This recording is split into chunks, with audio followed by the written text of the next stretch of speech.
ഇഞ്ചി വെളുത്തുള്ളി ചെറിയുള്ളി ഇടുക. ഇളക്കി കൊടുക്കുക.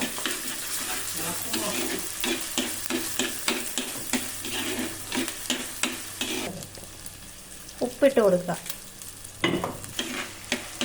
ഉള്ളി ഒന്ന് വാടി വരുമ്പോഴേക്കും അരപ്പ് ചേർക്കുക. അരപ്പ് ചേർക്കുക.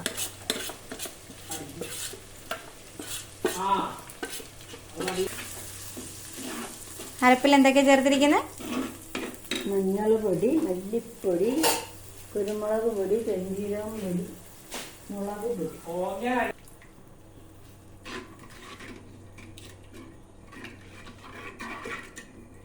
ഇനി അരപ്പ് തിളയ്ക്കണം. അതിലേക്ക് ആവശ്യത്തിനുള്ള വെള്ളം ചേർത്ത് കൊടുക്കുക.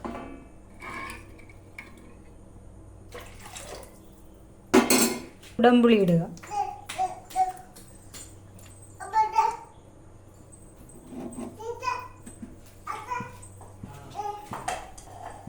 മുടി വെച്ച് തിളപ്പിക്കുക.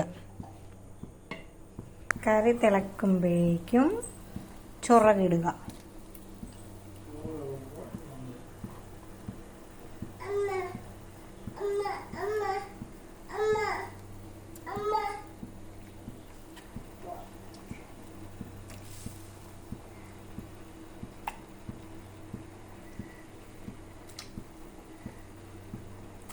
ഓക്കെ.